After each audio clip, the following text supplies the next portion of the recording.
Cześć, witam Cię na kanale poświęconym fotografii analogowej. Dzisiaj będzie o chińskiej lustrzance dwuobiektywowej, czyli Seagull 4A. Dosyć popularna w internecie, znana, spotkać można jej wiele recenzji, ponieważ była to chyba najdłużej produkowana lustrzanka dwuobiektywowa, w związku z tym jeszcze w 2000 roku można było kupić nową taką w sklepie towarzystwa homograficznego. Natomiast początek tego aparatu to jest rok 1958. Wtedy to druga żona Mao Tse-tunga, czyli Xiang Qing, albo coś w tym rodzaju, nie wiem jak to się mówi, wymyśliła sobie, że w zakładzie produkującym, w którymś zakładzie produkującym aparaty fotograficznych mierzących się w Szanghaju, a było tych zakładów tam kilka, rozpoczną produkcję kopii aparatu Leica. I to jest potwierdzony fakt, bo jak się poczyta na stronie Leica o tych wszystkich kopiach, dokładnie ją jako tą osobę, która była odpowiedzialna za to, że ta kopia Leica powstała. Aparat został nazwany Shanghai 58. Dostał później 58-1 pierwszy model i -2 model drugi. Patrzyłem, znaczy model drugi jest bardziej popularny, przeważnie jest tylko określany Shanghai 58. Natomiast mało osób wie, że był jeszcze trzeci model produkowany, czyli Shanghai 58-3. I była to też kopia, tylko tyle, że Rolleiflexa. I ta kopia Rolleiflexa była na tyle dobrze zrobiona, że niektórzy mówią, że elementy z chińskiej kopii, tego Shanghai 58-3, pasowały do oryginalnego i odwrotnie.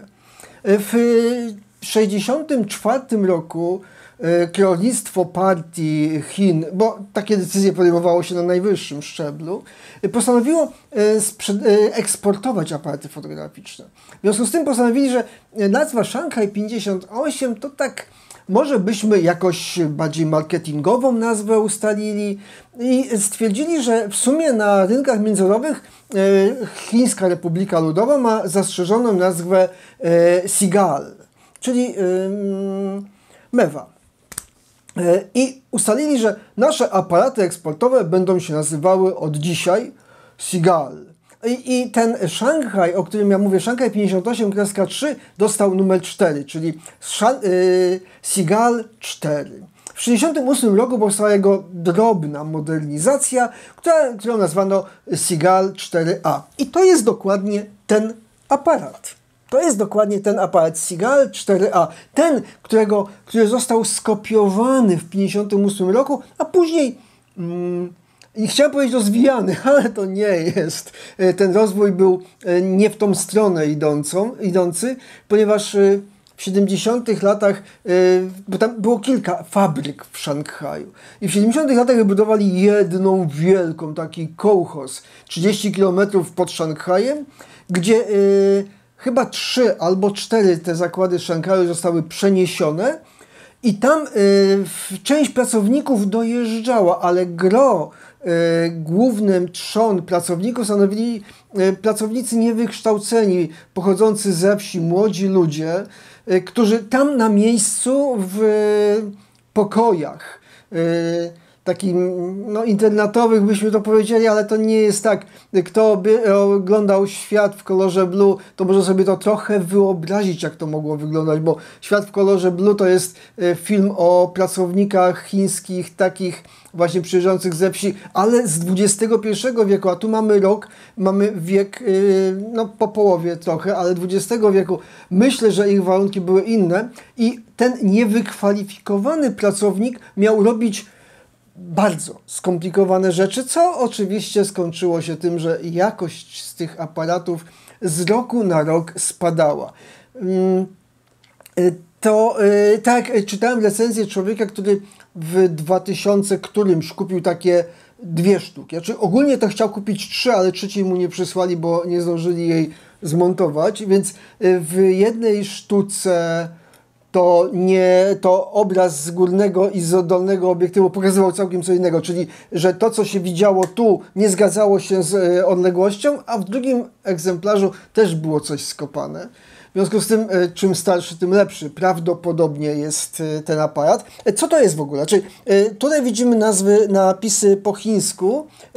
Te aparaty przeznaczone były, przynajmniej teoretycznie, na rynek wewnętrzny, natomiast napisy w języku angielskim na rynek zachodni. To nie jest do końca tak, ponieważ ja tak myślałem, że ten aparat, bo ja go kupiłem od właściciela, pierwszego właściciela. On mi udzielał jeszcze dobrych rad, jak nim fotografować, natomiast słusznych, dobrych rad, jak fotografować, natomiast zapomniałem się go spytać, gdzie on go kupił i myślałem, i tak chciałem powiedzieć, na pewno z Chin go przywiózł, ale szukając w internecie i różnych informacji, trafiłem się na to, na taką, że człowiek dokładnie taki model kupił w latach 80. w Rumunii. Czyli taki dokładnie z tymi napisami był w latach 80. sprzedawany w Rumunii. W związku z tym ten mój może pochodzić z Rumunii. Też bardzo ładny kraj, ale Chiny jakoś bardziej nie pociągały. Ale jeśli oni sprzedawali te modele z chińskimi napisami w Rumunii, zupełnie dobrze mogli je sprzedawać w Serbii, Chorwacji, Bułgarii, czy w jakimś innym Włoszech, czy w jakimś kraju, że w związku z tym one nie muszą być z Chin. Ale co to w ogóle jest za aparat? Lustrzanka dwuobiektywowa. Charakteryzuje się tym, że przez górny patrzymy, przez dolny robimy zdjęcia.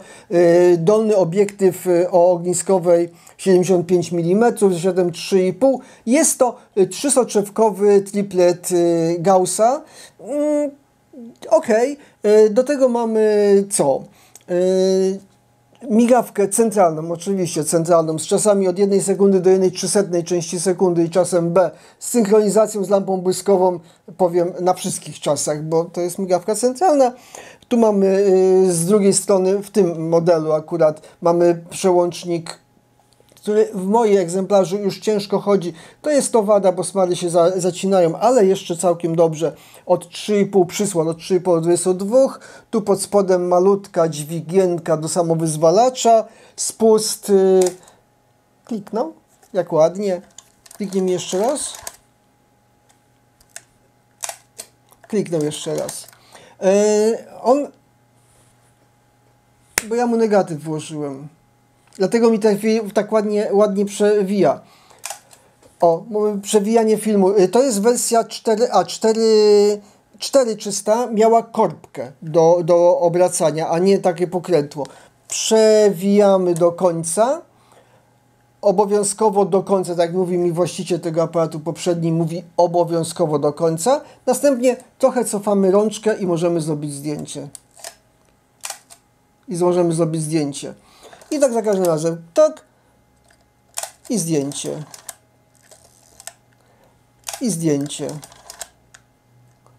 Czasami się nie trzeba cofnąć, bo jest we właściwym położeniu. Nie trzeba jej zamykać.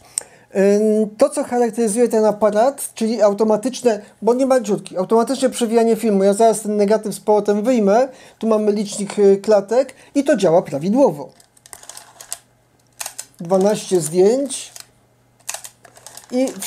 I powiem tak, moim zdaniem, jak dociąga się go do końca, to nie ma problemu z tym, że odstępy są niewłaściwe. To wszystko działa tak, jak powinno być.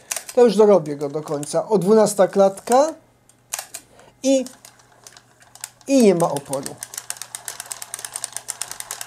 Mało osób narzeka na to, że ten mechanizm słabo działa. Przeważnie działa dobrze. Tu mamy pokrętło do ustawienia ostrości. Wysuwamy cały przód. Widać, jak się wysuwa cały przód. Mamy wizjer bez niczego. To jest sama matówka. Nawet nie ma nic. Dlatego ustawia się ostrość tak średnio, bym powiedział. Bardzo fajna lupka. Klik. I już lupeczka jest wyskoczyła w tym modelu, bo później się to zmieniało. On jest jeszcze cały metalowy, późniejsze były plastikowe. Zakładanie negatywu, bo to jest ważne. Aha, otwieranie. Otwieranie jest bardzo dobre, no ale to jest kopia, więc skopiowali z oryginału, w związku z tym dobrze się otwiera. Nie założyłem. On myślał tylko, że ja założyłem negatyw. A, negatyw leży tutaj, ćwiczebny. Zakładamy bardzo łatwo, on tylko myślał i policzył, że jest negatyw włożony. Zakładamy negatyw, przewijamy, przekładamy go w rolki na górze i obracamy tak długo, żeby się, kreseczka zgrała się kreseczka z czerwonymi punkcikami i w tej chwili zamykamy, blokujemy. No, jeszcze raz blokujemy. Blokujemy. Blokada jest naprawdę bardzo dobra i przewijamy do pierwszej klatki. Gotowe. Obsługuje się go naprawdę bardzo wygodnie pod tym względem. Ostrość się ustawia średnio dobrze. Natomiast sam obiektyw to jest trzyosoczewkowy. Triplet Gaussa charakteryzuje się tym, że ma dosyć miękki rysunek. Jeśli spojrzymy na to zdjęcie kościoła, to widać, że jeśli robimy zdjęcie ze światłem, to ono jest ok. Jest w miarę ostre, zwłaszcza, że tutaj było dobre światło, więc mogłem sobie pozwolić na przymknięcie przysłony do 8 albo 11. Także w tym momencie on całkiem fajnie sobie poradził. Natomiast jeśli to następne zdjęcie robiłem je tak, że światło mi świeciło tak nie w obiektyw jeszcze, ale tak z przodu, to co mam tu pokazane to zdjęcie, to on rysuje mięciutko. Tak jak rysowały obiektywy, powiedzmy, międzywojenne, stare obiektywy. Jeśli ktoś chce w artystyczny sposób wykorzystać takie jego rozmycia, to można na nim poeksperymentować, można to zrobić. Portrety, triplet Gaussa zawsze był uważany jako bardzo fajny obiektyw portretowy do miękkiego rysowania i portrety na nim wychodzą naprawdę ciekawie, mogą wyjść. Natomiast do zdjęć jakiejś tam architektury, to on jest tak, nazwijmy go, średni, przynajmniej średni. Natomiast sam aparat był uważany w Chinach za profesjonalny, ponieważ w roku tym 68 kosztował 230 jenów, gdzie normalny robotnik standardowy zarabiał miesięcznie 20 jenów. W związku z tym była to roczna pensja robotnika, w związku z tym używali go tylko zawodowi fotografowie, reporterzy, pracownicy gazet. Jak mówiłem, fotografuje się nim dobrze. Później powstała wersja z czasem, powstała wersja 4A kreska 103. To jest łatwo rozpoznać, bo on tu na górze ma opis i swoją wersję można łatwo przeczytać. To jest 4A kreska i tam idzie numer. Natomiast jeśli jest kreska 103, to jest to jakaś nowsza wersja. 105, później była wersja 105. Wersja, którą warto się zainteresować, jest wersja 107. To już tak, internet mówi różnie i ludzie różnie mówią. Niektórzy mówią, że w 105 mają czterosoczewkowy obiektyw, który jest zdecydowanie ostrzejszy. Niektórzy mówią, że w 107 dopiero jest czterosoczewkowy obiektyw, który jest jest najlepszym. Później była jeszcze wersja 109. Ojejku, zapomniałem, czym różniła się wersja 109. Najnowsza, najlepsza, która była też droższa. No nie pamiętam. Oprócz tego modelu 4A był jeszcze model 4B, uproszczona wersja naszego aparatu Seagull 4A. Uproszczona o to, że po prostu nie ma mechanizmu samoustawiającego, tylko ma okienko i pokrętło do obracania. Poza tym funkcjonalność taka sama, oraz wersja na koniec była najrzadziej, bardzo rzadko spotykana wersja 4C, która ma możliwość zakładania mu negatywów zarówno 120 typu 120 czy 7 formatowych, jak i też negatywów małoobrazkowych typu 135. Ja osobiście uważam, że fotografowanie takimi aparatami, bo robiłem zdjęcia taką lustrzanką dwuobiektywową na obiektywie małoobrazkowym, to nijak się nie ma, ponieważ się nie widzi tego, co się robi do końca, bo nie wiadomo, czy to się kadruje, do tego można mieć mniejszy aparat do robienia zdjęć małoobrazkowych. Firma zaprzestała produkcję gdzieś, a wiem, 109, ten model Seagull 4A 109 miał lepszą migawkę, bo do 1/500 części sekundy. Jest to różnica, chociaż nie aż taka straszna. Gdzieś do mniej więcej do 2000 roku produkowano ten aparat, później jeszcze sprzedano nazwę do aparatu i całą konstrukcję zakupiła Towarzystwo Łomograficzne i ono jeszcze przez jakiś czas, znaczy i dla nich jeszcze były produkowane ten aparat, z tym, że tamten ma inne logo, bo tutaj mamy takie ładne logo tej mewy, a oni mają na tych najnowszych, tych produkowanych do Towarzystwa Łomograficznego inne logo i nie pamiętam, wydaje mi się, że tamte, co on opisywał tej katastrofalnym jakości, to właśnie dotyczyło się już tych najnowszych. Ja osobiście na niego nie narzekam. On robi porządnie. Mechanicznie jest, znaczy ja nie wiem, ile ten aparat zrobił zdjęć. Moim zdaniem niedużo. W związku z tym nie miał okazji się popsuć, ale jako aparat... Dobra, jeszcze miałem jedną rzecz powiedzieć, bo spojrzałem, czy ten... Jako aparat jakość jego jest problematyczna, przynajmniej tego trzysoczewkowego i jak liczysz na to, że chcesz mieć takie ostre zdjęcia, to poszukaj innego modelu. Zapomniałem o jednej ciekawostce w tym aparacie. To jest tak, że można przewinąć negatyw, zrobić zdjęcie. Następnie tu jest taki malutki guziczek, który jeśli go przytrzymam i przewinę, to on mi naciągnął tylko migawkę. Zresztą to naciągnięcie widać, że jest takie krótsze. I tylko migawkę i mogę zrobić podwójną ekspozycję. I jeszcze raz podwójną ekspozycję. Przytrzymuję palcem znaczy nie przytrzymuję, naciskam ten guzik, przewijam tylko kawałeczek, ten ruch jest krótki, cofam i robię zdjęcie. Do przewinięcia negatywu, jest trochę dłuższy ruch, naciskam, przewijam i robię zdjęcie. Cofnę i robię zdjęcie.